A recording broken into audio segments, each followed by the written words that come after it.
All right, so welcome everybody, and I'm gonna go ahead and get started. Oh, there she is. Just popping her in, and I'll keep an eye out for the others too who will be joining in a bit.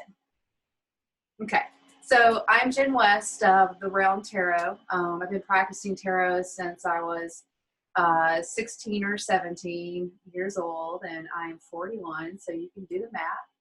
And I love it very much, and as I get older, it means different things to me.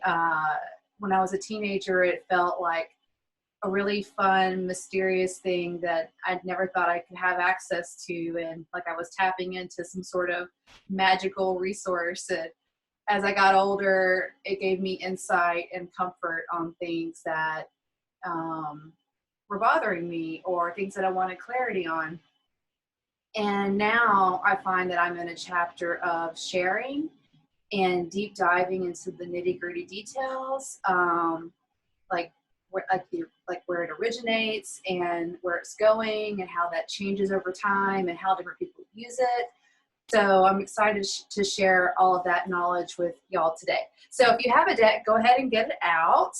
And if you don't, it's no big deal. If you do take another one of these classes, then I highly recommend getting one. The intermediate and advanced classes definitely require having a deck in your hands, but I'm pretty sure most of y'all already do have one. So, so we got everybody's mics and cameras off. Great. Once again, send questions to the chat. We have people here of all ages, even very young, so it's going to be a lot of fun. And all right, so let's start off with the idea of tarot, what it is. Is it related to like a religion or a faith? Is it just magical thinking? Is it just for fun? And I think that's really open to how you feel and how the person uses it. It can be just for fun. It can be very light and airy and something that's more of a game. Or you can take it to a very intense spiritual level, because really what you're doing with tarot is you're accessing your higher self. And that is a very spiritual thing to have happen, to get access to the part of you that lives above and also before and after. So, you know, this is just my personal belief. You don't have to assign this to your own practice, but I believe that we come into this life having a plan, or there's something that we're following, and a piece of us knows what that is. We are granted that access before we're born, but we forget when we're here, because we're here to learn. We're here to evolve our souls. We're here to become better. We're supposed to have challenges. We're supposed to have problems. So how we navigate those is, let me make sure I'm recording, actually just realized. Oh, we are. How we navigate that is the whole point.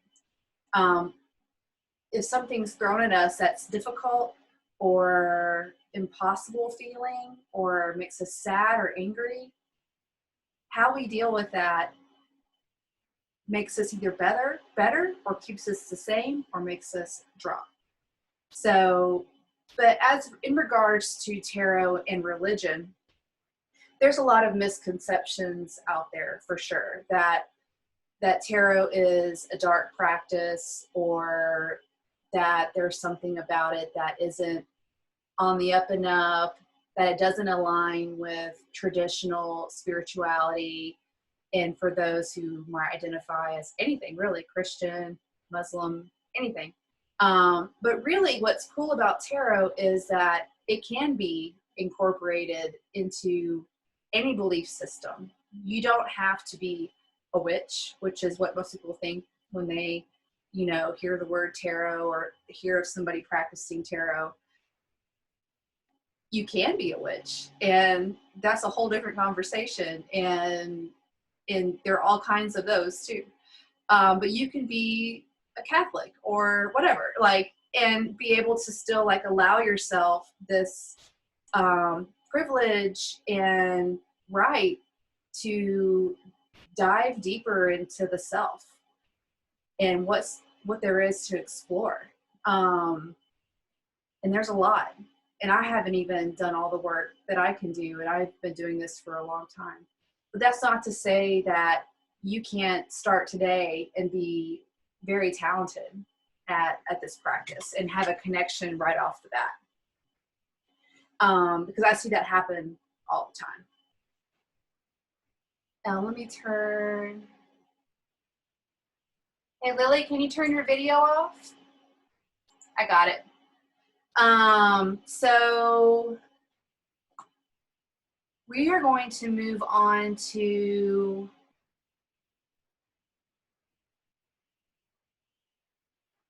just some fundamentals and themes around tarot. So with a deck, a general deck, and we'll get into later all the new kinds and all the different variations and how it will even exchange into the future. But a typical deck has 22 major cards, major arcana, and then there's 56 minor arcana, 16 court cards, 4 aces, and then your 2 to 10s through each suit: wands, swords, pentacles, and cups.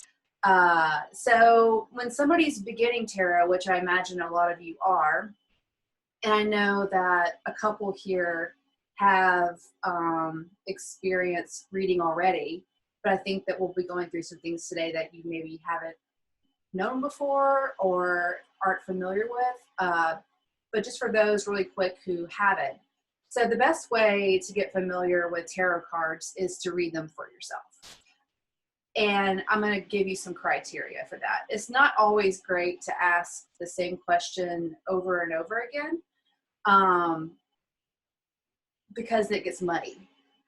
But what you can do is ask different questions daily. You can also check in at the beginning of a day, the end of a day, with a tone kind of like question. What can I expect to feel today? Or what summary of like, what have I experienced today in a card that I can take away as a lesson? Or a person comes up during your day, and you could draw a card on them and be like, what is their intention? What are some ways that I can communicate with them better? Anything. You can ask anything. But what you don't want to do is ask every day, does this person have feelings for me? Will I get this project that I've been thinking about every day? Will it come through?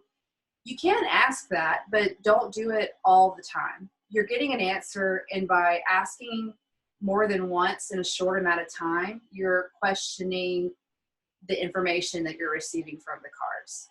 Which leads me to the point of you're receiving divine insight from the self.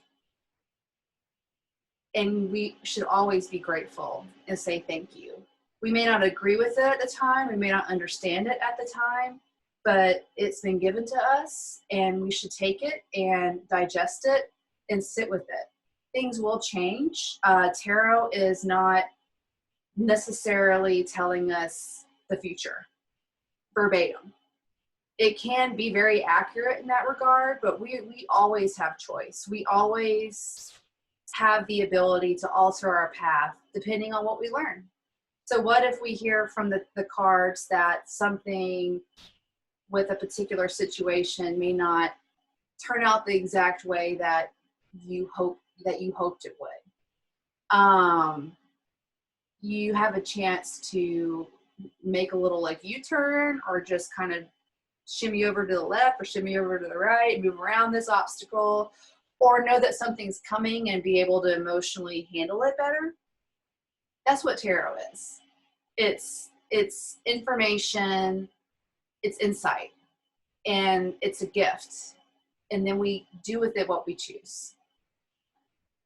Today we'll be working with the Rider Waite deck. I always recommend to people who are beginners to use that deck. It's not, certainly you can do what you want, but with the Rider Waite deck, there is an infinite amount of information available at your fingertips. It's so nice to learn all of the details, the intricacies, the symbolism, like the directions that things are facing, becoming so familiar with those details, because what we find in a lot of these newer decks is that they're simplified. And that's fine, but you've lost a lot of the information, a lot of the details that are so important to be able to tell a narrative and be able to tell a story around your intuition.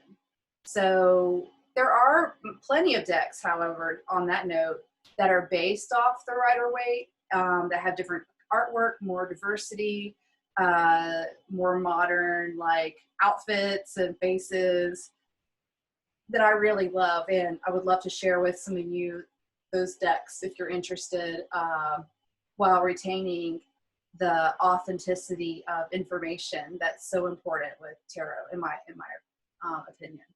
So we do have tarot cards, which are what we're doing here today, is focusing on that. Then we also have oracle decks, angel decks, that sometimes tell us yes or no, or just a word to like focus on and feel, bare bones. And there is certainly value and magic in that. But tarot is a completely different thing. So I'm glad that you all are here to pay attention and absorb this stuff. So we talked a little bit about tarot for the self, to not ask the same questions over and over again, but to do it often, and to do it about anything else other than the same question that's repeated. But then, you know what happens when we start reading for other people, we get this depth of, oh my gosh, it's like a transformation. The second you start and feel comfortable reading for somebody else, you enter a whole new like expansion and revelation of how these things work. Because the thing is, when we read for the self, that's all fine and great, but we're biased. And I had that problem. Like, I've been reading for forever, and I could do my own cards and be like, no, it's so easy to brush off something that feels complicated or hard. And when I read for somebody else, though, it's very clear. And most people who read, even from the very beginning, would align with that. Like, it's not easy. It's so much more, there's a better flow when we're looking at somebody else and reading their cards as opposed to us. But I do still recommend, unless you've got a reader nearby or somebody you feel comfortable with who's willing to guide you, and you want to just start off reading for other people, that's fine. But it's still a good tip to read for the self first. And what we're tapping into here is not only our intuition, which is coming from the higher self, we are tapping into potentially a collective wisdom, collective knowledge that's universal and of infinity. And so as you start tarot, always just feel like it's coming from yourself. There is a time and place to, though, tap into other entities or energies that maybe have existed before. Somebody maybe you knew in this lifetime who passed away and you want to reconnect with, or doing that for somebody else. I find that those readings are incredibly rewarding, and I'm sure that this could be the case, but I've never felt at danger or at risk of anything else showing up. Maybe it's because I feel so connected to whatever it is that we're trying to communicate with. And that's very important, feeling connected to that thing, even if they're not physically present, and just kind of having a tunnel vision on it. Like I see you, I feel you. This is where you're coming in, and everything else is not allowed. So if you ever do work like that, which we'll talk more about in these advanced classes, then feel free to join me on that. Any questions so far from anyone?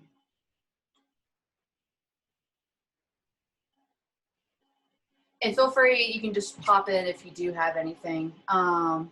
So the thing I want to talk about next, I think what I'll do is talk about the categories of the cards within the Rider Waite, and then we'll talk about reverse and do breakdowns from there.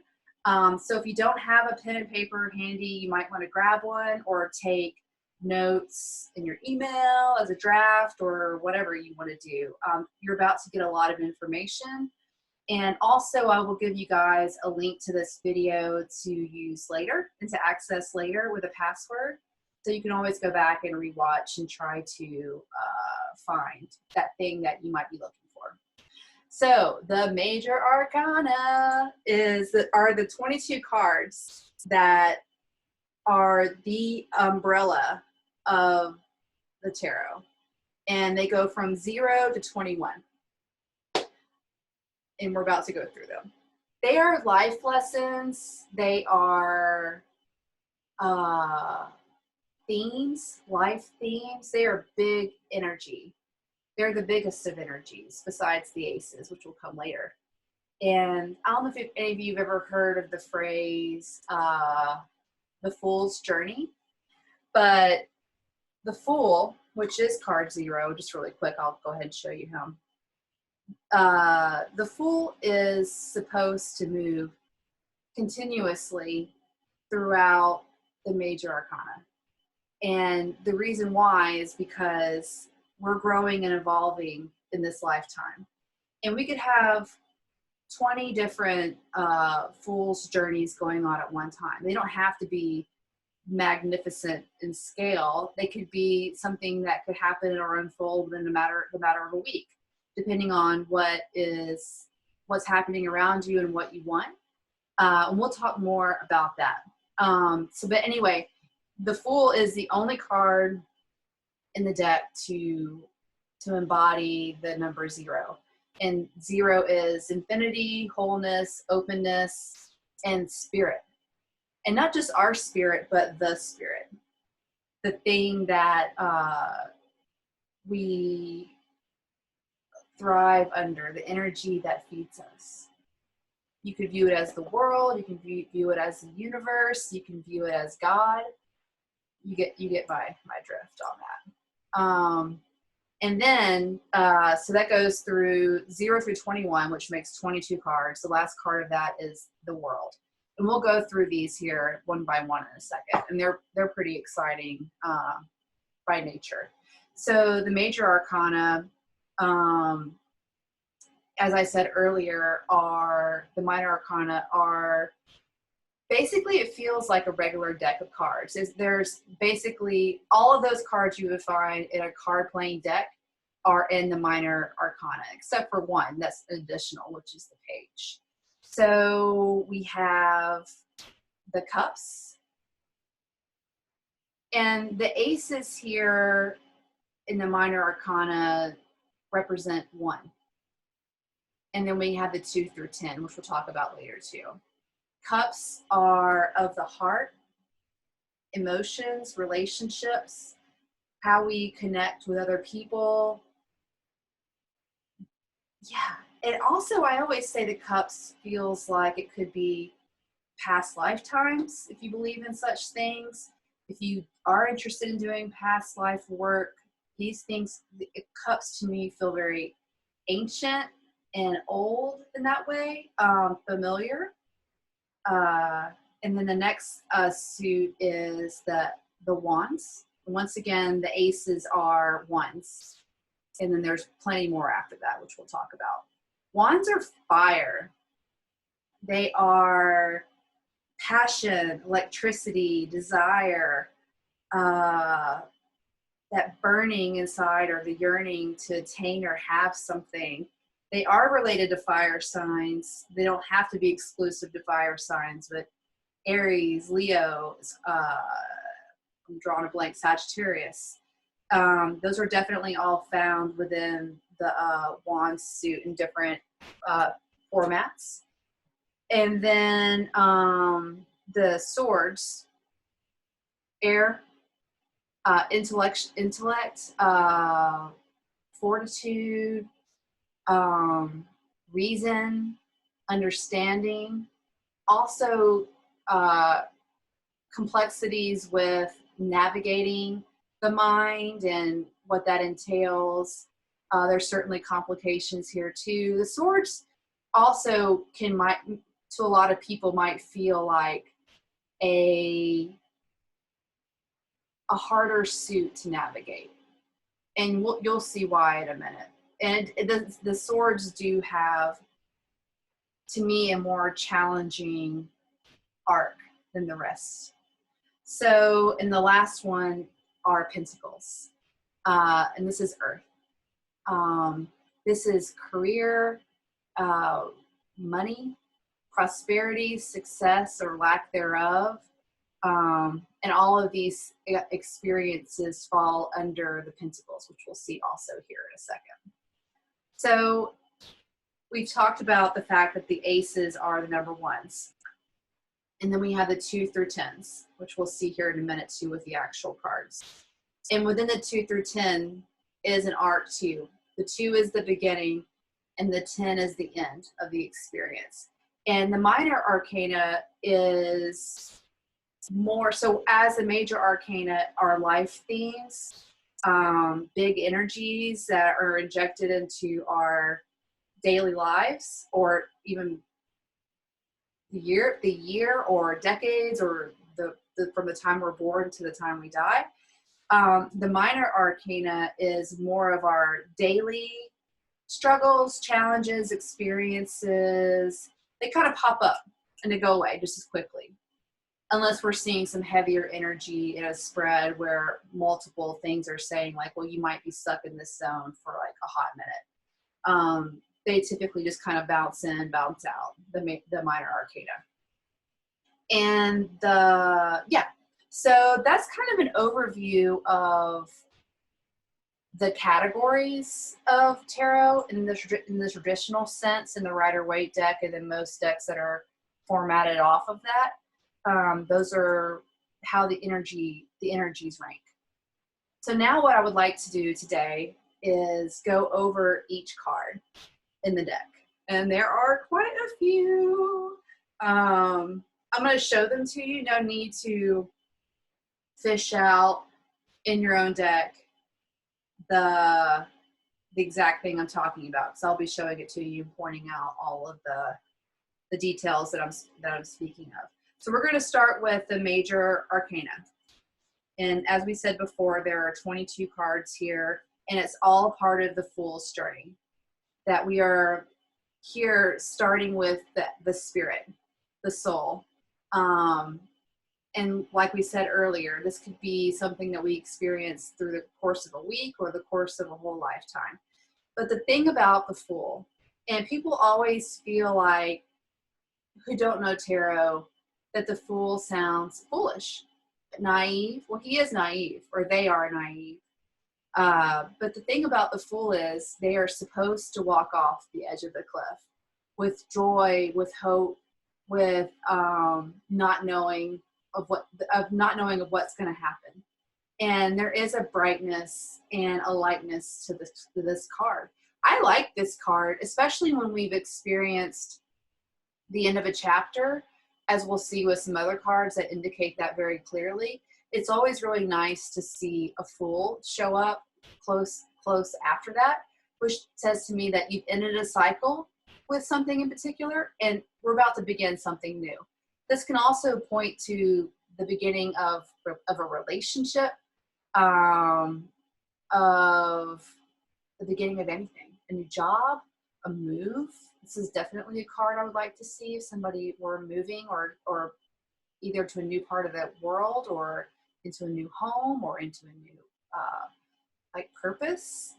And yeah, and you can see the little puppy next to him, We don't know if this person's going to fall to their death on some like jagged rocks below them, or if you just gonna tumble into like some wildflowers and be happy-go-lucky right off the gate. It depends on honestly, which suit they fall into. If we're falling into the swords, it might be a little sharp and painful, his landing, which we'll talk about later. But if he's falling in the wands, he might just hit the ground running and know exactly which direction he's going in and feel purpose and on fire about that. Yeah, I love the Fool, and I love this depiction. And now that we're on the first card, I'd like to say too that in general, most cards, their gender doesn't matter. So unless I say otherwise, and we're about to hit some right off the bat, their gender does matter, or the essence of their gender matters. But in general, like the Fool, it doesn't matter if this is a boy or a girl, what they look like. So I'm going to try to say they, them for cards that the gender isn't important for. The next card is one of my favorites. It is a 1, and it aligns with the other ones, which are the aces, the 4 aces. The Magician. The Magician has everything he or she needs from the heavens and the earth to do and create the life and experiences that they want. They have all the tools of the tarot in front of them, and the infinity halo over their head. This to me is power, personal power, and not for use in a bad way. This is for you to decide how to apply and to enrich your own life, and that you have ability here. So I love this. This is super positive. We could start talking to, now that we're on the ones, as we go through everything else, the application of the idea of reverse cards.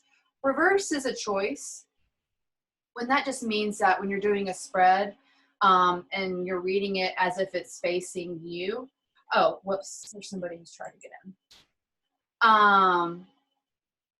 And if there's somebody that's trying, oh yeah, you're reading a spread and it's upside down, facing you, then that means this energy could be interpreted as literally the reverse.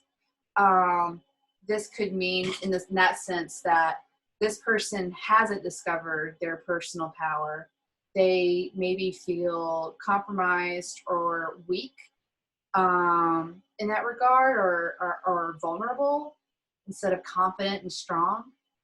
Also, a more positive way to read reverse, which I would recommend, is reading reverse as external versus internal. So this would be then an internal thing, that we have self-power, self-control, and the ability lies within us. Reverse would mean that somebody around you maybe has power and control, and depending on what other cards were around it, I would tell you if that felt like a good or bad thing. And another concept like that would be that power is being misused externally by somebody else, like, for example, government, or school, or whatever it is that you're involved in, or whatever the question's around. Maybe it's the other person, the relationship. Power is being used in a way that's not great for the people involved. So I'm gonna have a sip of tea, because we are entering some very important cards. So we talked about gender a minute ago, and the fact that we don't really need to apply male, female to most cards. But we are about to enter the literal representations of all the cards when it comes to those kinds of things. And that's not to say that a woman can't embody masculine qualities and embody the masculine cards. It's quite the contrary, and it's amazing when that is the case. But first off, we have the High Priestess. I really appreciate that two of the biggest cards in tarot, and numerically and in energy, are feminine related energies. The High Priestess is literally our higher selves, our intuition, our instincts. What this thing is behind her is a veil, and that veil is the veil of consciousness, and she has access to our world and the world of in the spirit world. And also the subconscious too. So she is getting information from all sorts of places, not only from literal person or people around her hearing and receiving in that way. She's receiving information in a divine capacity. And she is a she. And her dress turns into water here. So she's definitely got some water essence about her. There's the moon, some lunar. She's definitely connected to lunar cycles, and then the pomegranate, which is fertility, very, very female. And in some of these advanced classes too, we'll talk about all of these symbols, because you will see too, there are a lot of things going on this card. Letters, colors, they all mean something. She's holding a religious book. Yeah, so you could spend years studying these cards. But she's fantastic, and I love it when she's showing up for somebody, because it usually means that they already know the answer, they can feel the answer, they would just trust their instincts. So the next card that I was talking about that has female, and she is the literal mother card. She is the mother of all of the queens in the court cards, which we'll talk about later. This is the Empress, and she is dope. She is about fertility, fertility in all fashions. Fertility for creative work, for children, for multiplying, anything. And she wears the crown of the zodiac. All of the zodiacs are up there, the astrological signs. She, I always say that she's one of the best self-care cards that can show up. If we need to nurture the self or nurture somebody else, and she's about all of the senses: eating, drinking, touching, tasting, sex, sexuality, expression in those formats that is needed or deserved, all of the things. And also, wouldn't she make the best Halloween costume ever? Maybe this year. I love her. She's number 3. So then we get into the masculine oriented cards, and there's 2 right off the bat. And then for the most part, we're going to get away from any sort of like sexual orientation or gender orientation, unless I say otherwise. So the Emperor card, 4 of the Major Arcana. People have vastly differing opinions about him. And that's something I'd like us to talk about too, is that you're allowed to have your own feelings and thoughts about a particular card.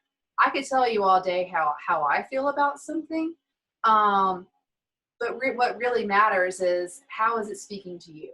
And what is it making you feel? Because the cards will always talk to the reader in a way that you can understand. And if your understanding is limited, then it's still going to find a way to construct a narrative for you. And you just need to trust that and trust what you feel and think about something. So for me, the Emperor is usually a pretty tough card. It can feel like a father figure, or that's probably not the correct phrase. he can be a little dictatory. He's an authoritarian. He's definitely calling the shots. And if he's representing the person I'm reading for, and they're female, I actually like that sometimes, because you want women to feel empowered in situations where they maybe don't normally, and to embody this energy that sometimes we don't feel like we are allowed to have or access. But you can certainly see on the other side of the coin where this power could be abused, be bossy, be a know-it-all, steering us in the wrong direction. So let it speak to you however you'd like. And also, I think most of you do, but I have an Instagram page, The Realm Tarot, where I talked about all of these cards and the astrological signs that they're attached to. So I'm going to not talk about that today. That's a whole different conversation, but feel free to look that up and see how it connects to you, if that helps with your readings for people. The next card, which is also a masculine facing card, is the Hierophant. And I always call this person a thought leader. They have something to say that other people want to receive.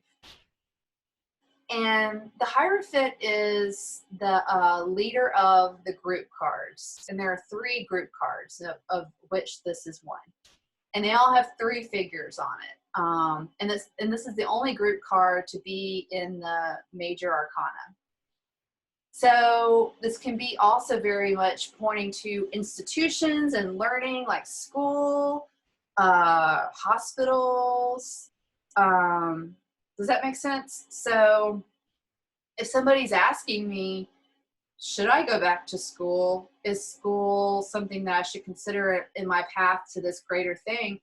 And I see this and maybe some other more positive cards, then the answer is a big fat yes. Like, this feels like it's in your future, and that you have original ideas and opportunities to shape whatever field it is that you're going into.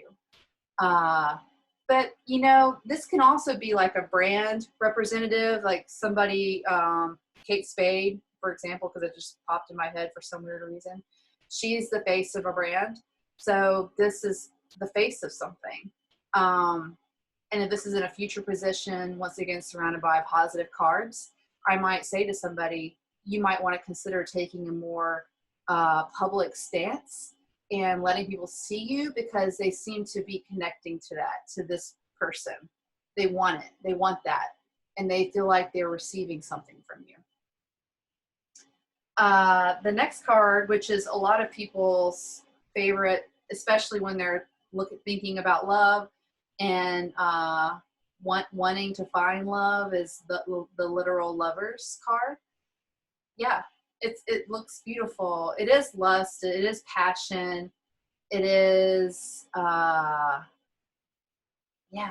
sexuality. It is about feeling in love too. But there's also like a flip side to this card, which I'm sure some of you can see right off the bat, that, you know, this very much feels like what we've read about or have learned about from Adam and Eve. We see the apple tree, we see the snake, we see the angel Gabriel in the background, and erupting volcano. You know, so there are warnings that come with this. And once again, tomorrow we're really going to pay attention to spreads and how all of these fit and work together.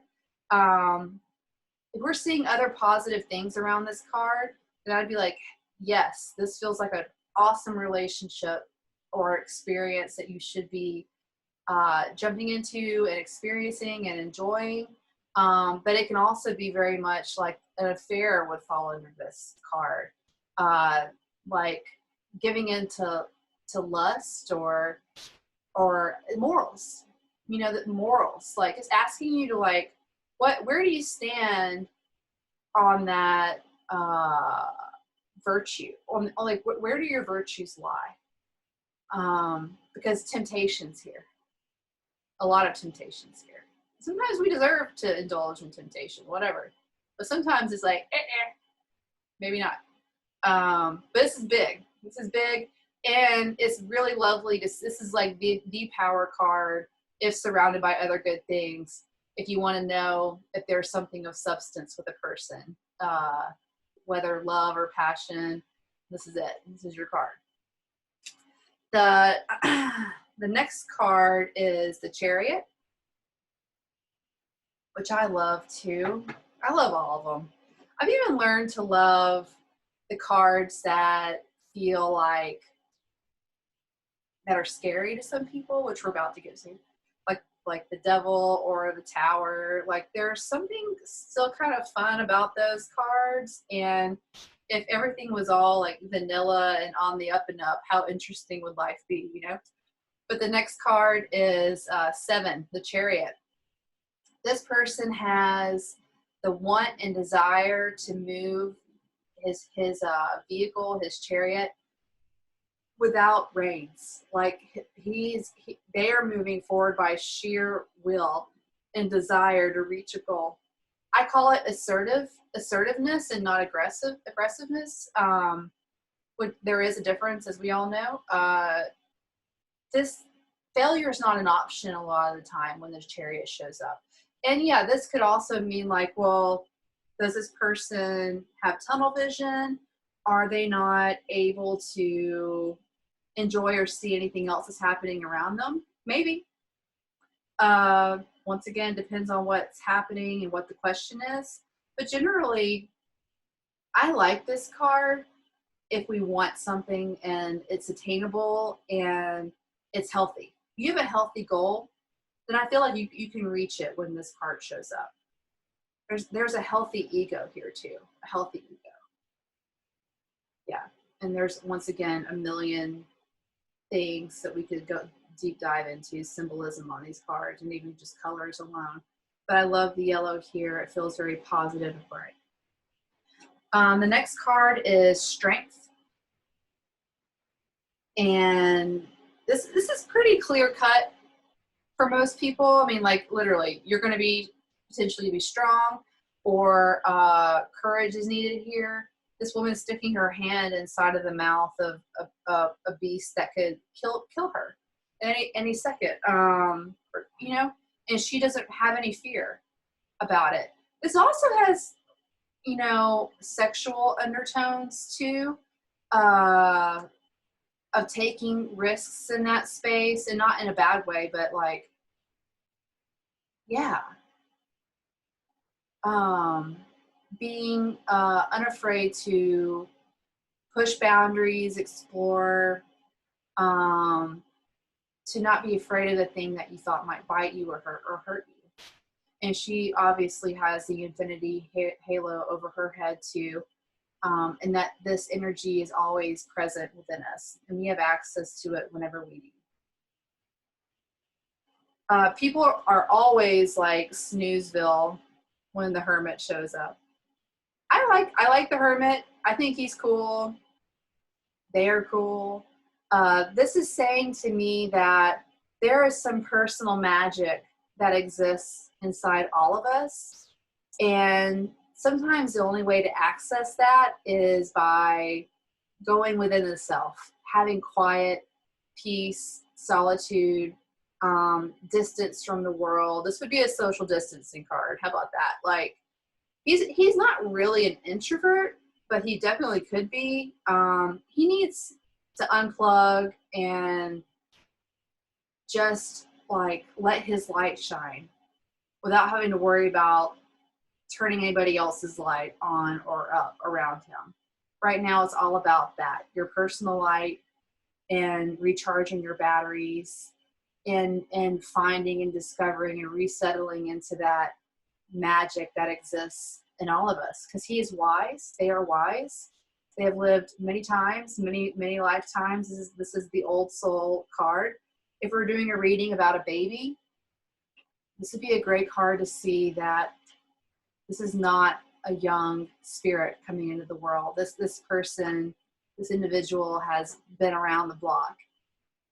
Yeah, and that's kind of a beautiful thing. So really wild is the Wheel of Fortune, and also the World, which we'll talk about at the very end. But the Wheel of Fortune is number 10. And the phrase that I say with this a lot of the time is, round and round and round she goes, where she stops, nobody knows. It's fun. It's fun, but also is telling me that you or I are on the paths of our fate. And if you believe in fate and destiny, and that fate and destiny is always shifting and moving. And you could even go a little even wilder with that and think about the versions of life that maybe exist simultaneously to ours right now. Like, you could go really, really sci-fi with this card. And this is probably the card with the most symbolism on it. But yeah, and I always tell people, well, it is what goes up must come down, which is kind of a downer. But you can always think about it too, that it's sideways, that we're just doing this. We're just moving, we're shifting, we're following the cycle accordingly. And when it shows up in a reading, it can be kind of, it can be a wild card. And to me, it has some similarities to the moon, which we're about to get to, in that we're not supposed to know at this time how a certain thing is going to turn out, or that it has the potential to turn out several different ways, which doesn't always give us the direct answers that we seek when we look, use tarot. But there is confidence in knowing that maybe you are not supposed to know right this second. But things will settle. But right now, that's certainly not the case. Yes, card number 11 is Justice. We're still in the Major Arcana. And Justice is the Libra card. And they've got the scales there. And there seems to be a decision at hand that this person needs to make, or that is being made for them. And with this sword, we know that we're supposed to use our minds more than our hearts. This is a very logical point of view that we're coming from here. And it can also definitely be justice being served in a situation too. But normally, I feel like, what is it that this person is encountering that they're having to choose, or they're at a crossroads, and that there will be a decision made. This is not that there is a decision, that there will be a decision made. The card 12, the Hanged Man. People are scared of him too. And, or this person. And this is not a scary card. This is you have a moment to look at something from a different perspective and take advantage of that. You're not supposed to be like the Chariot right now, going full force towards something that you want and desire at this exact time. There's still information that you're collecting here. As you see, this person's upside down and all the blood is rushing to their head, which symbolizes like the enlightenment of the mind and the receiving of information to the headspace. I also call this a great card for a vision board. What are you looking at? Like, and how are you looking at something? How are you manifesting? How are you calling these things to yourself? How are you framing a question or the future? These are really cool questions and approaches to this card. It is asking you, how are you looking at something, and could you be looking at it differently to receive what it is that you're looking for? And then you have a minute to change your angle and your perspective, because things aren't moving, or you're not supposed to be moving right now. Instead, you're supposed to be taking it. That's a philosophical card. Here we go. Death. Yeah. Death can be scary, and it's usually, however, one of the more positive cards in the deck. It is about change, transformation, the great shift, the coming to a close of one thing so something new can come in. Yeah, and with that does come shaky ground, because we're like, I don't know what's about to fill this space that's now empty because this thing's over. The ending of school, the ending of a relationship, the ending of a job. Yeah, and death is a very interesting card to see, maybe in the past, a past placement, and then seeing the Fool in the future. That's a great example, a very clear example of how those two could work together. Something ending, something beginning. Death can mean literal death, but most readers, and I challenge you to do the same, always go into a reading with the intention of to not read death as literal death, as body death. And if you have that rule or that understanding already with you going into a reading, it's not going to show up in that capacity. It's that because, yeah, it just won't. I hope that makes sense. You have that's in the same vein. Another adjacent example to that is reading reverse. Know before you enter a reading, whether for yourself or for somebody else, I'm going to read reverse today. I'm not going to read reverse today. You know, it's a choice. I don't think I've said this already. I typically don't read reverse. I feel like there's plenty of information and opportunity for the cards to present in their upright format. Like, you know, like every possible situation is already covered. But that's not to say reverse doesn't have value, and there are people who love to read reverse and do. And I think you should do what you feel interested in and called to do. So in a similar but different vein, death. I'm not going to read, you don't have to claim it like before every reading, but just know in general, I don't read death as literal death. I don't read also health spreads, cards for people. I don't do health topics. As a general statement, I do sometimes do health, but not very often. You're getting into real complicated territory when you do that, because there's still so many possibilities and outcomes, and that's a responsibility and a big one to take on if you decide to give somebody information like that. So generally, just know and just carry with you, I don't read death as literal death. I don't do health cards. Just own it, and then it will never be that. Death is big. It's a big energy, and once again, it can be very positive. And most of the time is very positive. So 14 is temperance, balance, health, having access to maybe spirit guides or energies around us, giving us comfort and information, having a sense of general well-being, being grounded, but also dipping one foot into the unknown or the possibilities, indulging in that, but in a way that's realistic. But yeah, I like this card for a couple of things. I really like it for not divine intervention, but knowing that there are entities or energies or spirits that we've known on the other side who are helping us. If you're asking a spirit guide question, an ancestor question, this is a really cool card to have show up.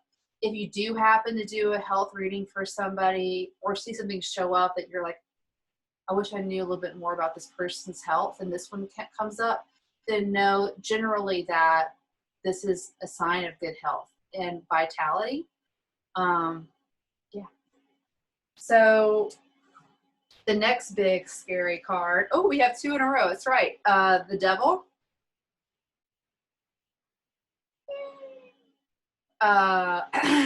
It looks very similar, honestly, to the Lovers. We have the same two characters here, the Adam and Eve, in this little whack devil dude above them. But you know, you can do your own research on the devil and how he's maybe gotten a bad rap over the years because of, you know, traditional teachings, and he's maybe not as bad as we think. But that aside, the devil can point to darkness, fear, insecurity about something. Definitely there's some darkness, right? This is we are in the literal night here. We maybe can't see. Is there somebody that we're next to in our lives or in the question that's not compatible with us in some way, or is maybe lying to us? But also the devil can be a lot of fun. And I'm hoping to do a talk on that in May, actually, about the perceived scary cards and all the fun possible ways that you can interpret these things without it being like doom and gloom. But yeah, certainly the devil isn't always a good card to see because that's what we've attached to it, you know? So it speaks to us in that way. And that's why cards change over time. And because our beliefs change and what society tells us changes. But right now I would certainly say this card does typically mean that we're scared or there's something that's not quite right. The next card, this one used to be, this used to scare the crap out of me. And I would actually say that, I mean, it's still really, it can be a very scary card. It probably is potentially the scariest card in tarot, the Tower. But also can be magnificent. And, you know, stuff needs to change sometimes for movement to happen. You know, destruction.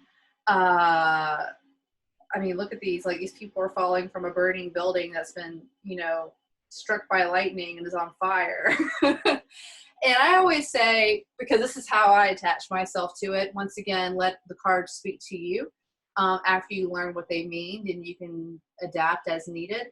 The Tower can be really, really great or really, really awful. And it really depends on what's around it. If the sun is attached to this, which we're about to get to the sun here in a minute, then that's like maybe one of the most positive combinations in tarot that you can get. It is revelation of the mind, of the self, an epiphany, like a lightning strike. The thing about the Tower is it's always a surprise. We don't know when it's going to happen. It is the blind side. On the flip side, it can be losing something that you love or things completely falling apart, you know, in a way that you were hoping they wouldn't do. Yeah, it could be catastrophe. It could be complete crap. And we might feel like we've lost everything here with this card. But I don't feel afraid of this card anymore. I mean, I've gotten almost every combination possible reading for myself over the years. And they have been true, or they have had an essence of truth. And yeah, this card has, for me, sucked many, many, many times. But did it need to happen? Yeah. And that's what you need to remember. It might be painful when you see or feel this kind of energy in your life, but we all do. And we will all bounce back in our own way. And that destruction was needed to rebuild in our lives. So, yeah. I might get a tattoo of that one someday. And so going from complete destruction and flattening of everything that we know, we go straight to the Star. This is affiliated with Aquarius. The Star says that there is every reason to be hopeful and optimistic about the future, that our paths are blessed, or that our path is blessed. And that's pretty pretty incredible. It's very optimistic, hopeful. The star is hope, and that you should keep hope. And these are the 7 chakras these stars represent here. Very spiritual, and definitely telling us to keep our chin up after we've just experienced that tower energy. The next card is the moon. And we talked about the moon briefly with the Wheel of Fortune. The moon is different, but it does also, that we can't see. We can't see our path. There's something unknown here. Things aren't clear. This can point to deception and lies if somebody is doing that to us, or if we're doing that to somebody else. We do have a balance here of the like domesticated self versus the wild essence of who we are as animals.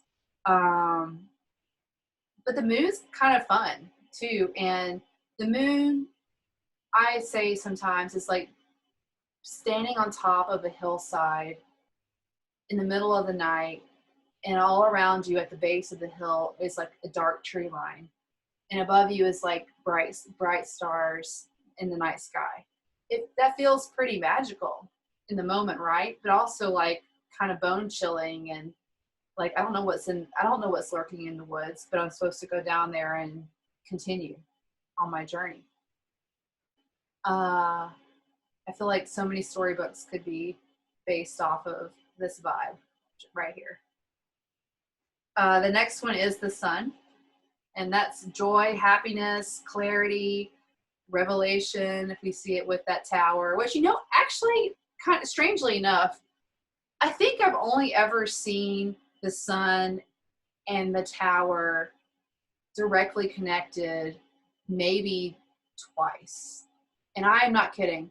I have read over 1,000. I've done over 1,000 readings in the last year and a half. It's a unusual combination. So look out for it if you ever see it. It's just a kind of like a diamond in the rough. But back to the sun. This is a card I like to see if you do try to go there and try to tell somebody about an unborn baby, like the baby's going to be healthy, has a healthy spirit.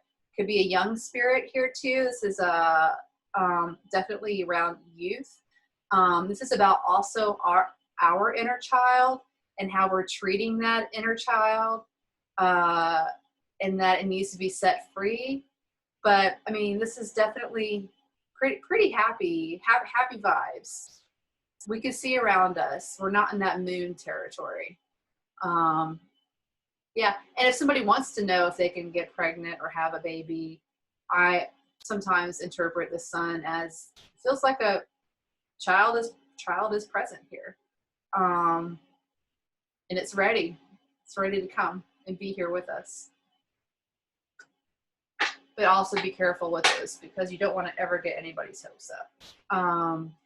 So we have 2 more cards here in the Major Arcana, and card 20 is Judgment. This is the receiving of information outside of the self. So it's coming from another person. It's being delivered in a divine way. It seems to be outside of our power to control or navigate. We're just here to receive it. I also like this card for spirit guides connecting with us, and angels,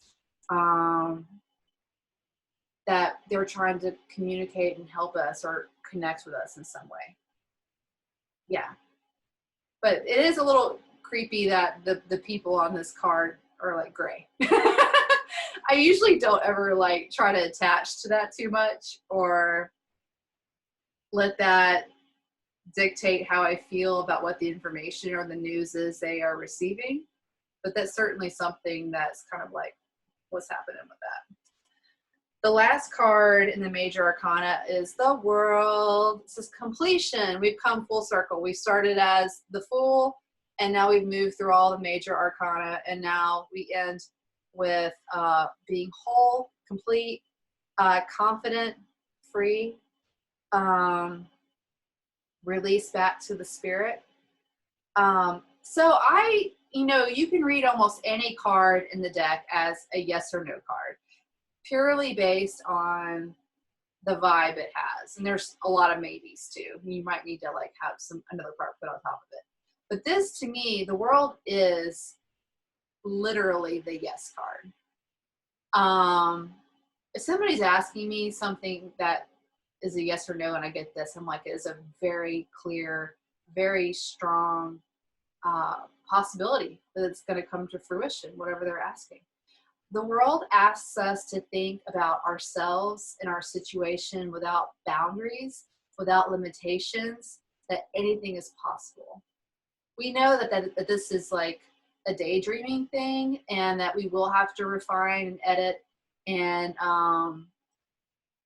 narrow down to more specifically once we start doing the work to get to this place of the thing that we want the most.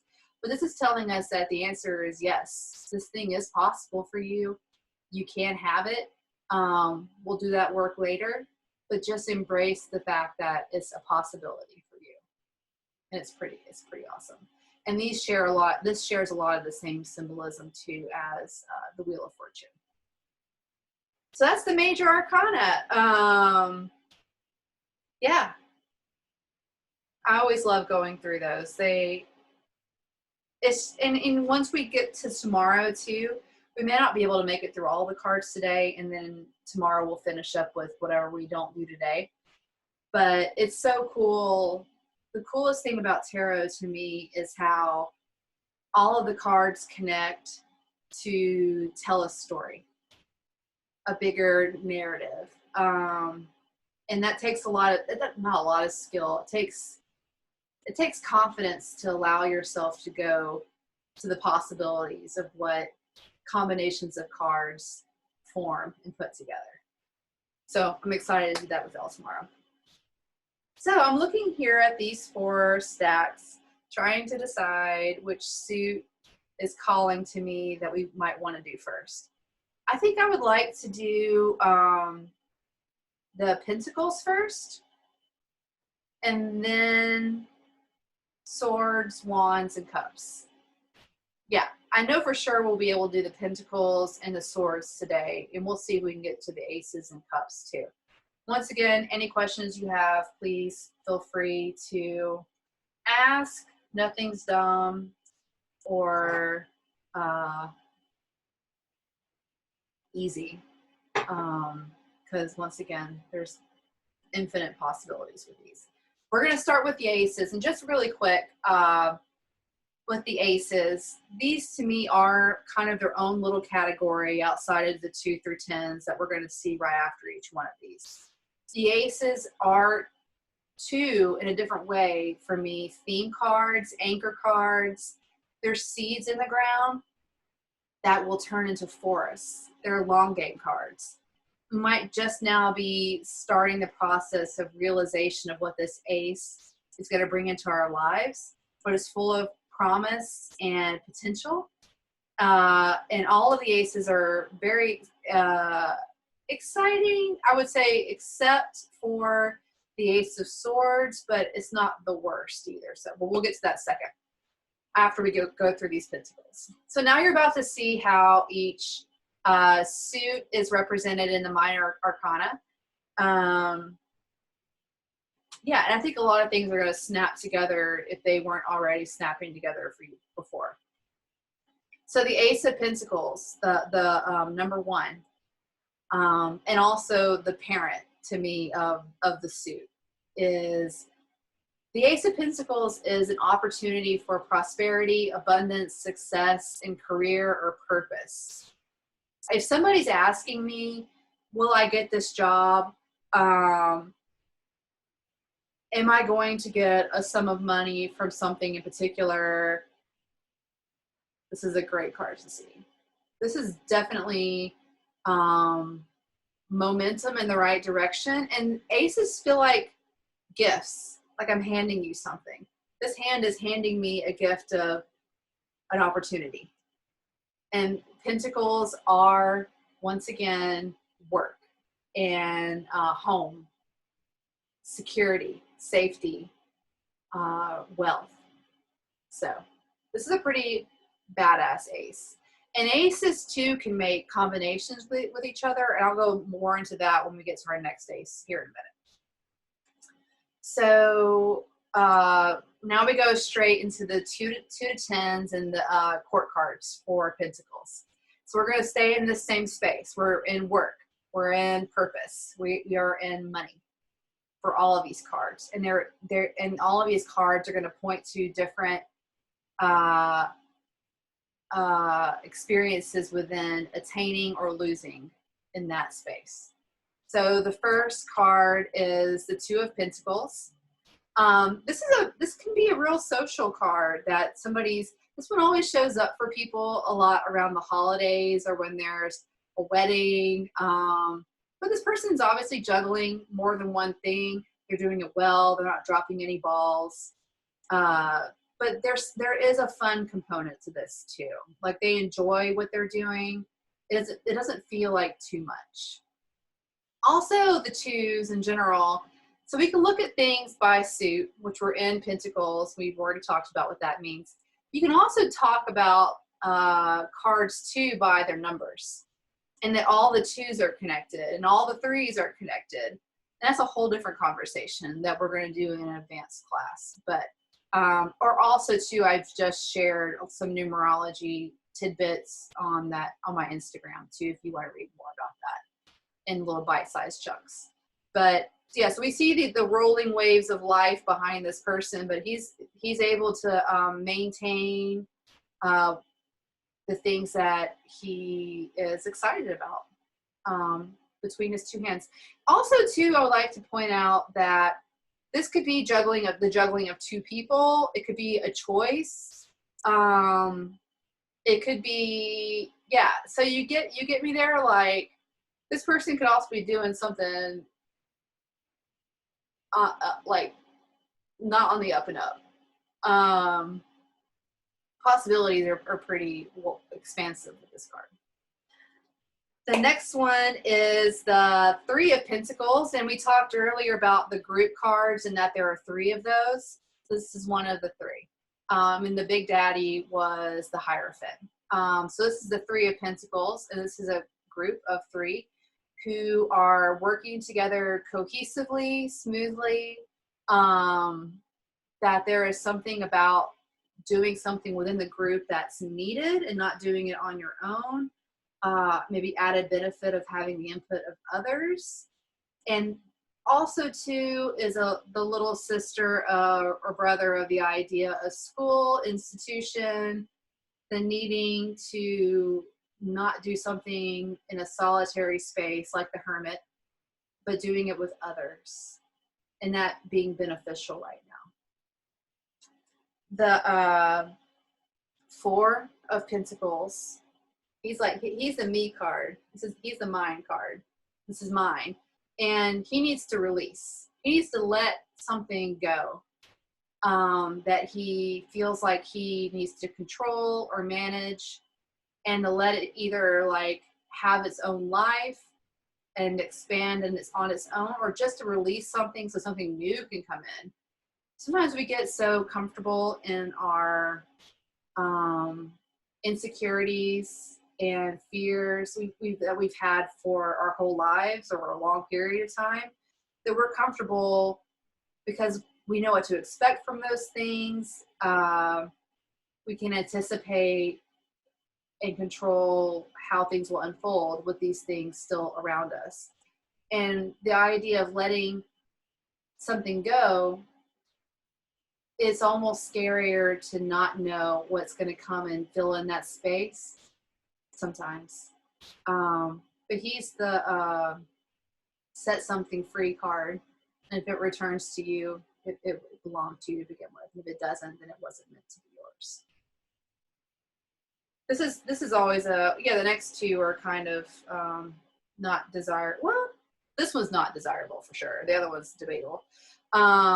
This can be a scary card for people. And when I was doing check-ins with humanity and the world, when we first started having some of these COVID-19 stuff, this was one of the cards that would show up. It is a card of sickness. It's a card of lack, of ill health, of being so close to a place of comfort, but not being able to have access to it. So this is a card. Yeah, it's not great. Yeah, sometimes we can be poor here. We're not being taken care of. We're out in the cold, and it's not comfortable.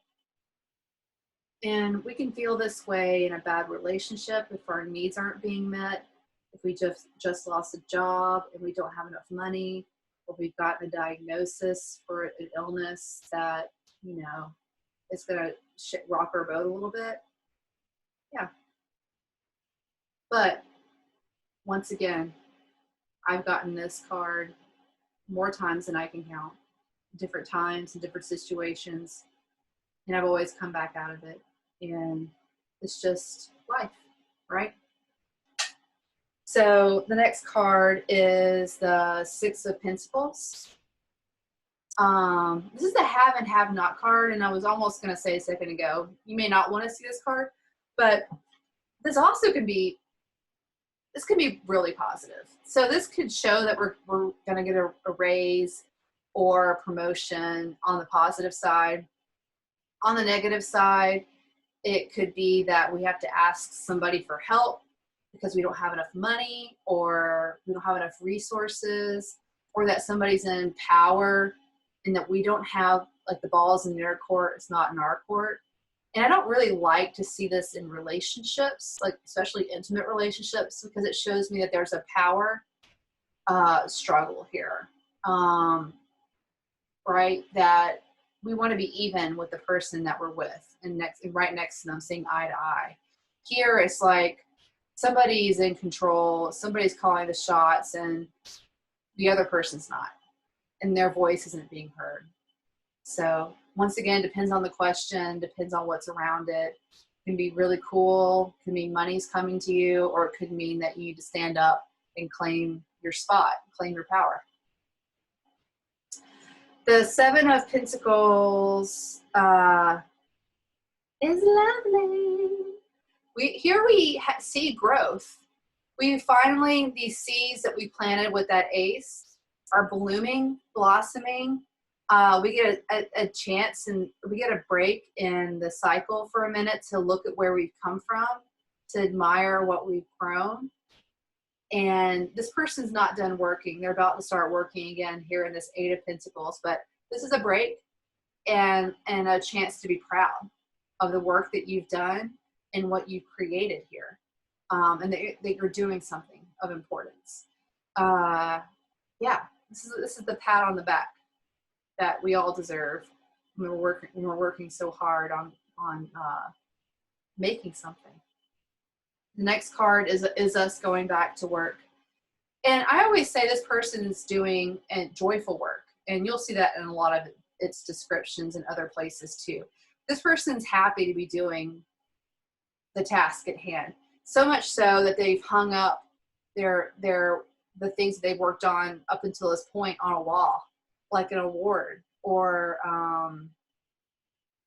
like a record. It's like almost like a golden record. They've made something, and they get to look at it now and just be like, I'm going to continue with this because I'm receiving value, and I feel like this is a part of my path, a part of my purpose. So when this card shows up, I always tell people to keep going, and that there's something here that they're reaching and they're accumulating. Speaking of which, this is one of my favorite cards in tarot, and it happens to be in the Minor Arcana.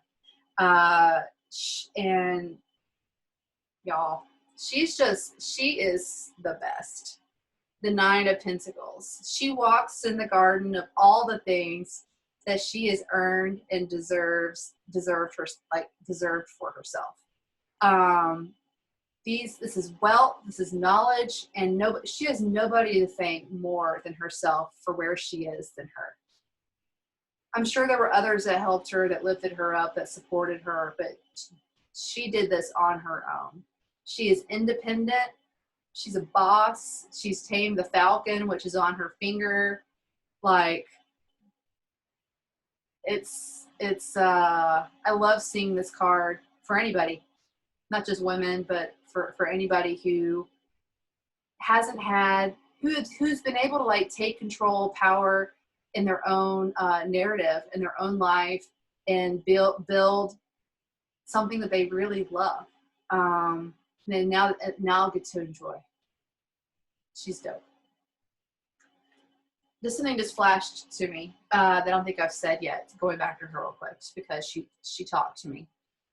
So numbers on cards, she not only talks to other nines, right, or has a relationship with other nines, both in the major and the minor arcana. So for example, her 9. If you see a number and it sticks out to you, pay attention to that and feel it. It's not quite as accurate as maybe following on the traditional meanings of the cards and creating that narrative, but those numbers can sometimes mean time. For example, 9 could be 9 days, 9 weeks, 9 months, 9 years, or the month of September, right? Or maybe a 9 in a different way, like May 9th. But let that happen to you and receive that carefully and cautiously, because that is tapping into more of a psychic vibe, maybe, with lack of a better word here. But it does work sometimes. So if you see the number and you're like, and it connects to you within the frame of the question or whatever it is that you're looking at, then let it kind of like keep talking until it tells you what it might mean. The end of the cycle for the Pentacles is the 10. And this one and the Cups has the happiest endings.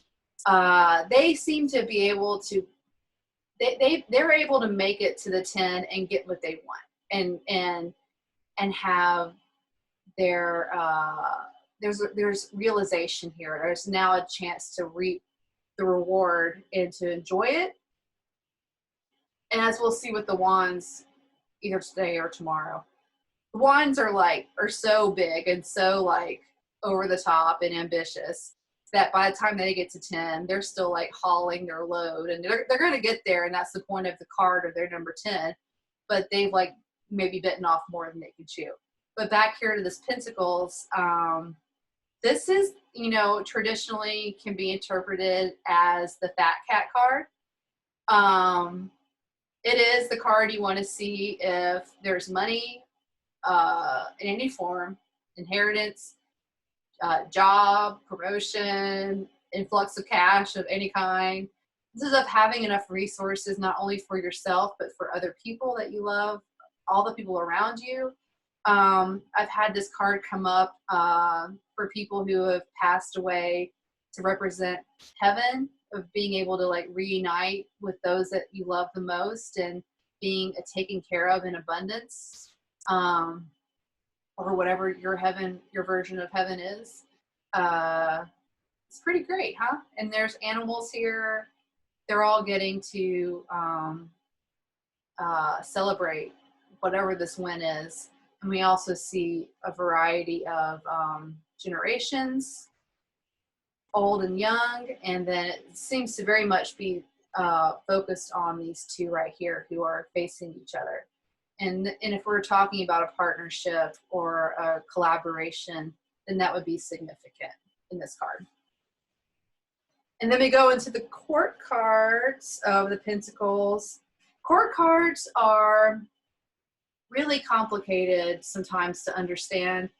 And I have just posted, I'm doing a series of free talks on the Realm Tarot on YouTube about court cards that I think would be really helpful to any of you who want to know more. I'm going to skim the surface today, but I've already spent an hour talking about the pages and the queens. And And this Tuesday we're doing the Knights, and then the week after that the Knights, and then the week after that we're doing the Kings.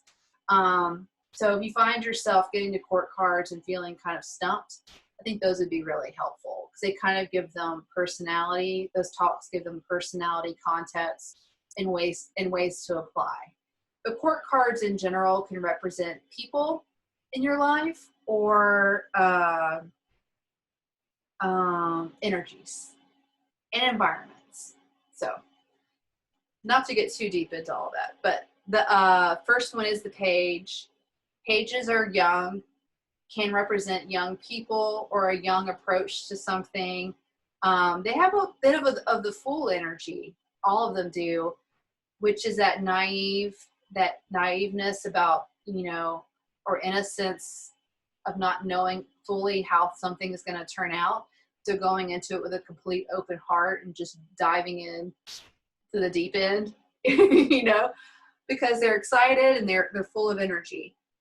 This page is offering an opportunity for success, prosperity, and that could be in the form of a new hobby, a new job, a gift of money that you receive. But yeah, pages are positive in general. None of them are problematic, except for maybe the fact of that maybe they don't have wisdom on their side just yet, or experience. So sometimes that's nice and refreshing. The next one is the Knight. And now this Knight, you're about to see me if you watch on Tuesday, our talk about Knights, me and my friend Suzanne. Now, I do not like this Knight. He is a bully. He is aggressive. He is pushy. And when he's showing up in our lives, he is making us feel a certain way. He is giving us probably a great deal of anxiety or stress about something. He's worried. He has something to prove too. So Knights are generally too much or too little, and which is so confusing. But generally this Knight is too much. And he can say that we're overthinking something, that we're obsessed with something, or that we're having a problem not thinking about something, that we're thinking about that thing all the time. When really what we need to do is just chill out and take a break.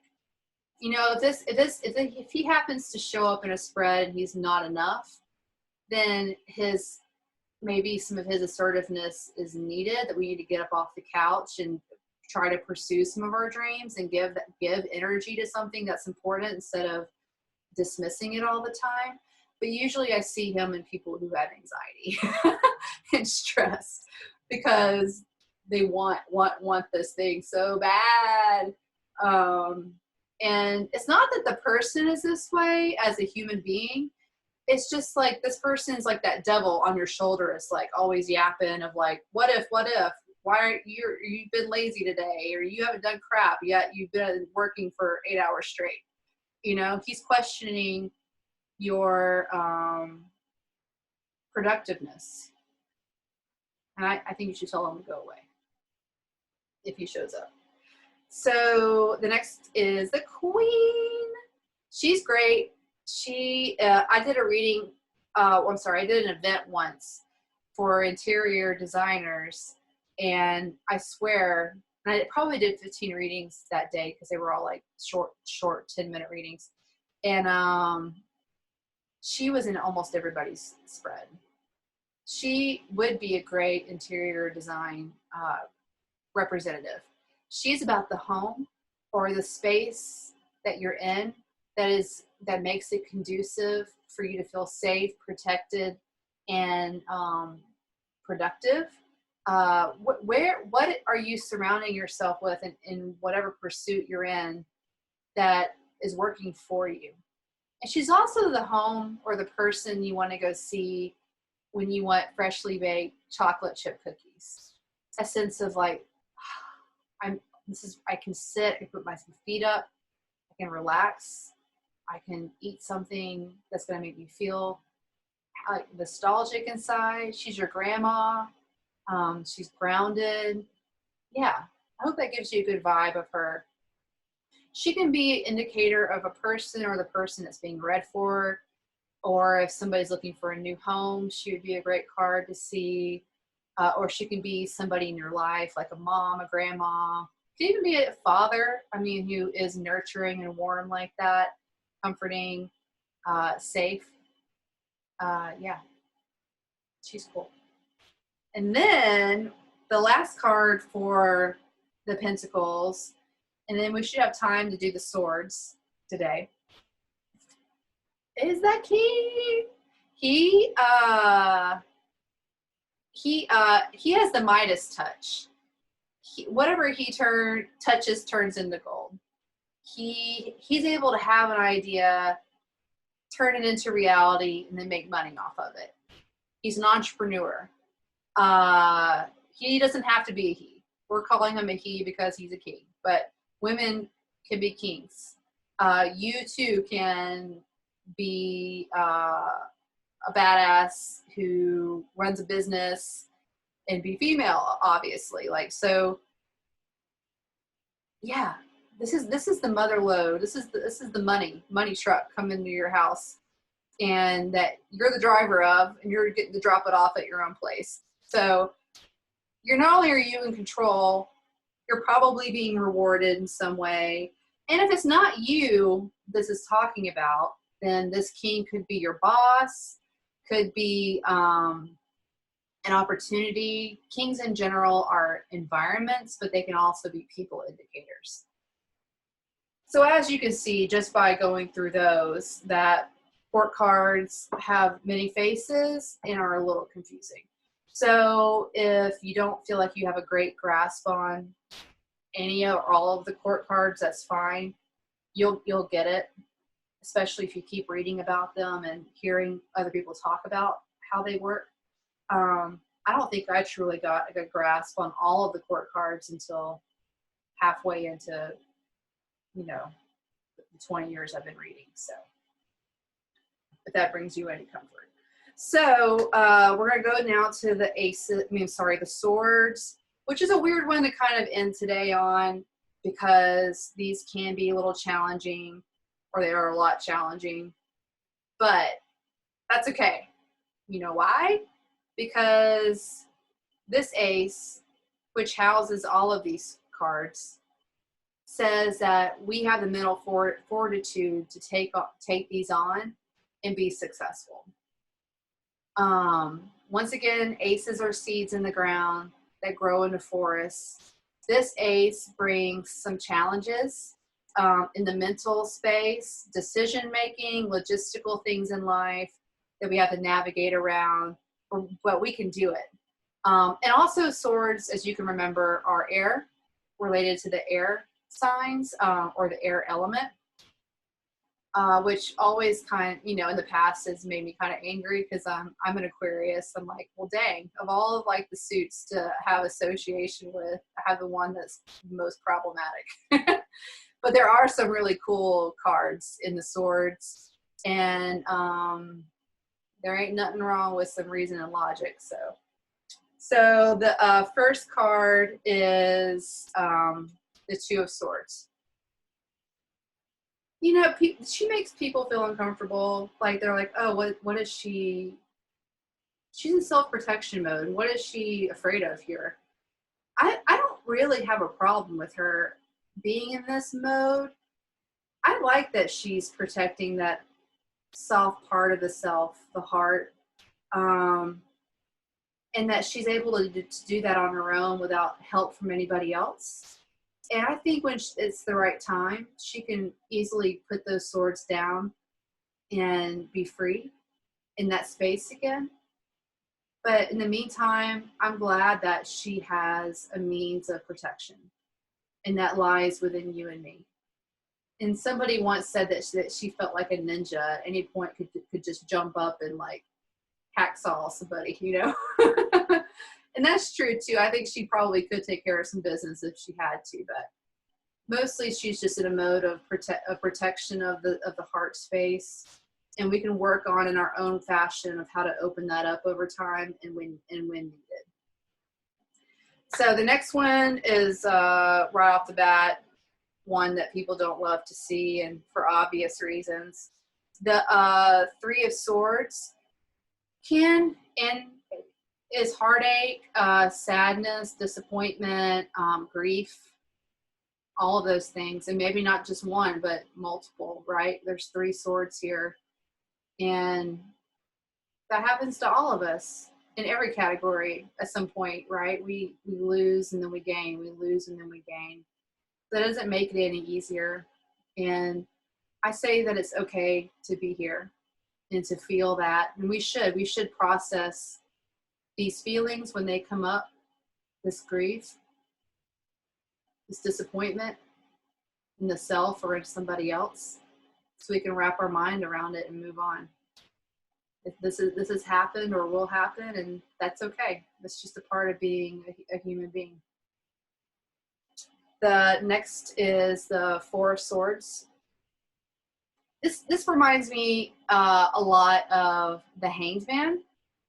This is a patience card, a waiting card, and an inaction card. And that's fine. Like, we don't need to be moving all the time.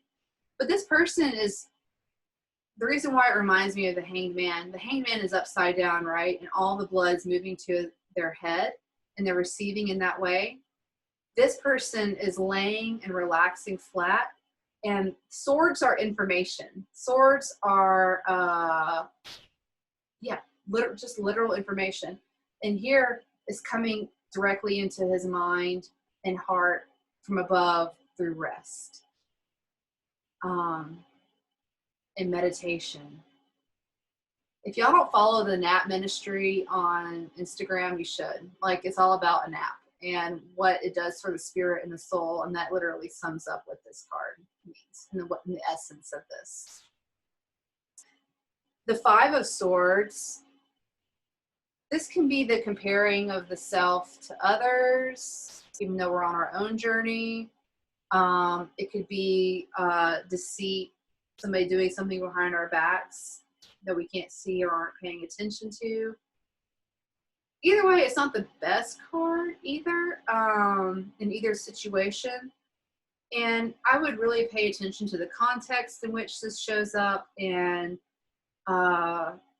the feelings and vibes you get from it. Like, why is it so important to this person what those other two people are doing? And they're not paying attention, right? And if you're comparing yourself to other people, that's not helpful. If you find this card show up in a reading about somebody else that you're worried about might have lied to you or may not be telling you being truthful, then this would be an enforcement to that for sure.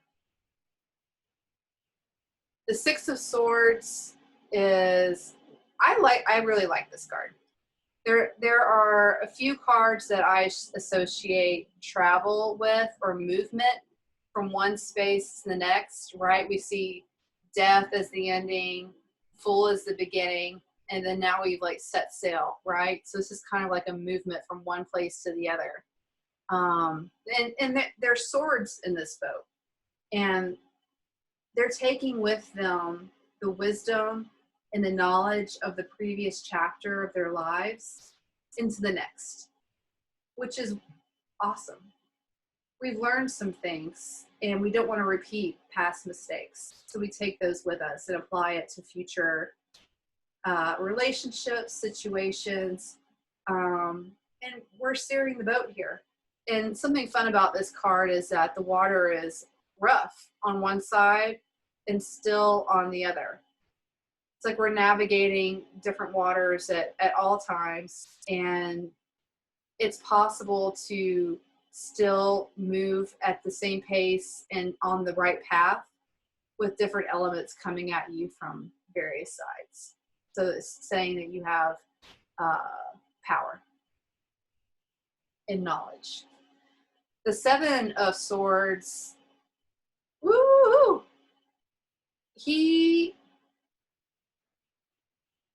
This person's carrying 5 sharp objects and still has 2 to pick up. It definitely feels impossible to this person to be able to pick those other 2 up before moving on. They've bitten off more than they can chew, It's tricky. This is a tricky situation. You could easily be cut, wounded, if you don't do it the right way. So oftentimes for me, and also too, for people, this can insinuate greed of trying to take more than what belongs to you. And that is obvious because you don't have the capacity to even carry it all. But when this shows up for somebody, for me in most situations in a reading, it kind of feels like this person isn't able to move forward until they make some decisions about how they're doing and operating under the current circumstances. But yeah, there's some things to think about here. He probably needs to set everything down and start over. The 8, yeah, you can see now you're about to see why the swords aren't always the best. The 8 of Swords, being trapped by some circumstances or parameters, belief systems, rules that somebody else has laid around you. But generally, the way to look at this card is that these are self-inflicted. That she has put these up around her herself. This is a belief system that might be inaccurate. It might be accurate too, but she has the ability to untie herself, take off her blindfold, and move out of this space. So this is a seemingly encouraging card under what seems like pretty bad circumstances. Nobody wants to be in a space like this and feel like they don't have control or say so in their lives. Yeah. And then we go to the 9 of Swords. Worry, anxiety, racing thoughts in the middle of the night. Yeah, she shows up when we've got stuff to think about, and she can point to a lot of things. These things could be real. They may not be real. We could be, yeah, it's a million things that could fall under this. But all I know is that this person isn't resting. These thoughts are creeping in. These swords, these beliefs are creeping in the darkest of hours when they're alone. Maybe they're putting on a facade during the day in the light that makes it feel like that they're fine, that nothing is wrong. But when everybody is away and they're by themselves, then it's quite the opposite. And how do we find some relief here is the question. And what is it that's bringing so much anxiety? Is it real or is it not real? There are questions that need to be answered with this in order to feel better. And then, this cycle of 10, doesn't end well. But we always call this is kind of a drama card, that things aren't as bad as they may seem. This person did not need 10 swords in their back. Like one could have done the job. So it's a little over the top. It's kind of theater, woe is me, which is a funny way of looking at it. And there is a hopeful thing I'm about to say here in a second too, but I mean, it doesn't mean that we should dismiss the feelings that come with this. At the time, it may very much feel like the world is over and that there is no hope at all for whatever it is this person was trying to find and attain. But the sun's rising in the background. The darkness is about to end, and we're going to get to start over. Because this is the 10, and this is the end. And it is not the end of the world, is what this card says. And then we move into the court cards here for the swords. And you're going to find, hopefully start seeing how some of these relate to other court cards and the other suits. But the Page of Swords, they have been dropped in a tall field of grass, can't see anything or anywhere, and they have to get to where they're going purely by the sharp instrument in their hand and their intuition and gut instinct on which direction to go. And they can, because they're young, because they're a page, and because they believe they can. We can all take a dose of that, I think, from time to time. So he can, and he's whacking away at these clouds and clearing the sky, and he is willing and able and has fortitude and is smart.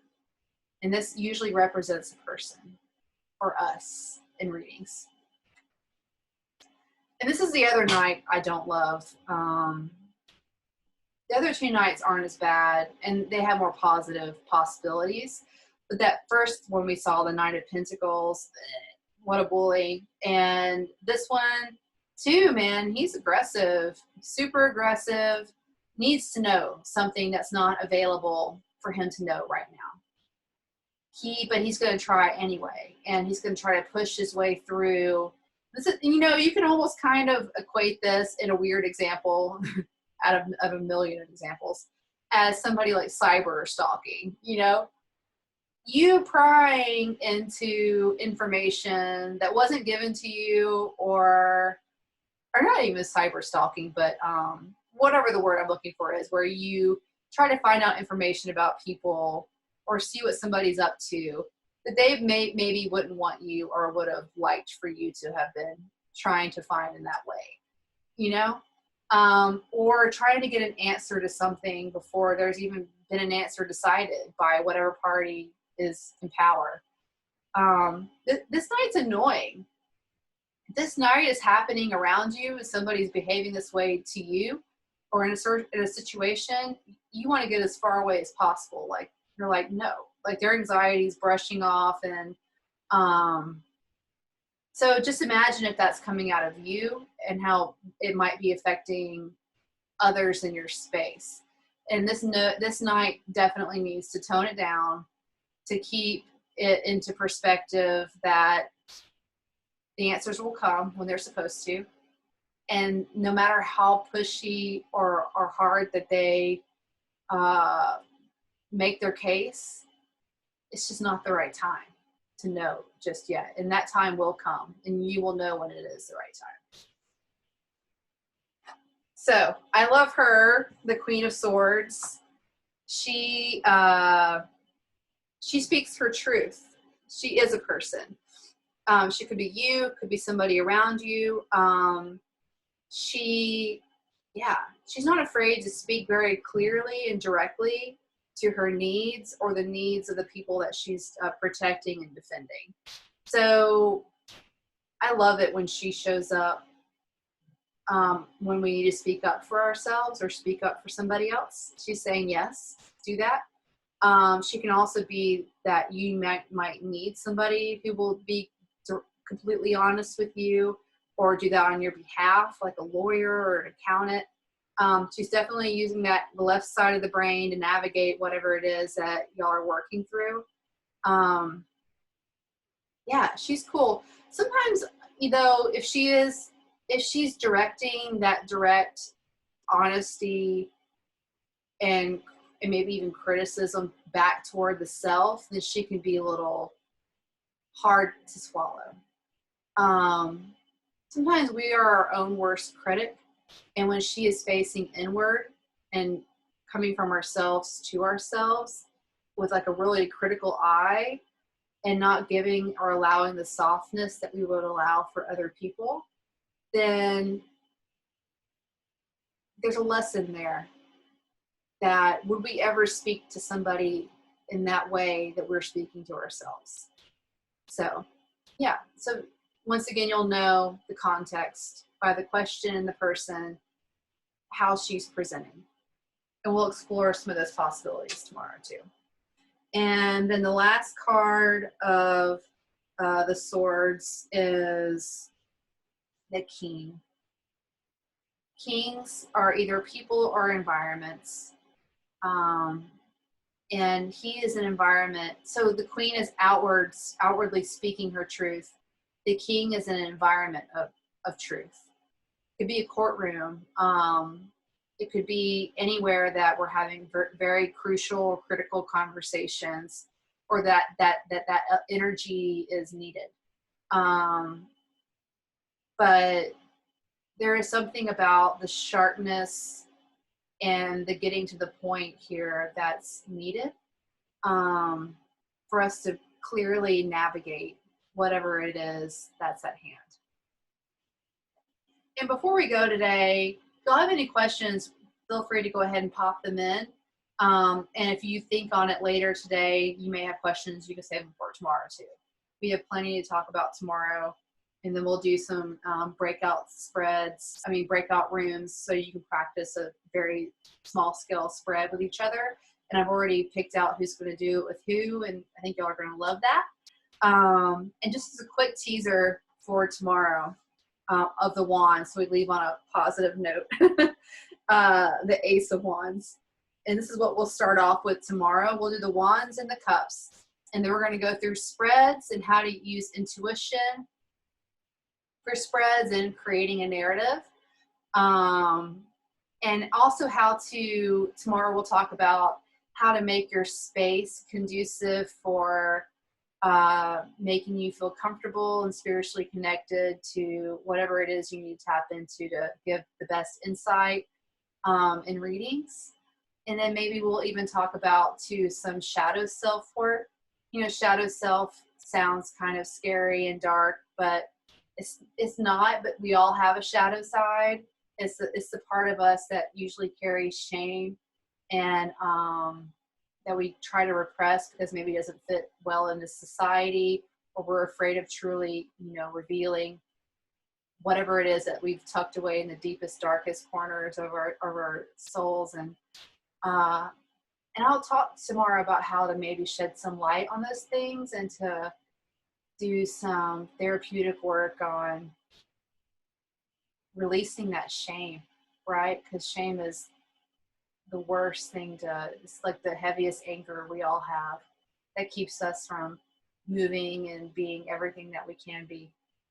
But tomorrow, so we'll start off with Wands. Oh, thanks, Mary. Yes, I'm going to give y'all some books tomorrow.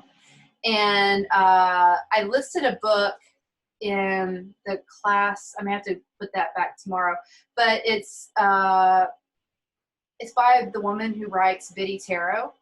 She has come out with a few books, and there's one in particular. And I will make a list tomorrow of what you guys can read on a beginner level, but then also go ahead and send you some things that you can read as you become more comfortable and advanced. So yeah, thanks, Mary. I'm so happy you're here. Ace of Wands is fire, passion, magic, manifestation, and we're going to get all up in this tomorrow and explore how we can be explosive in that way in our own lives and take harness of, our potential. So thank you guys so much. I love each of you.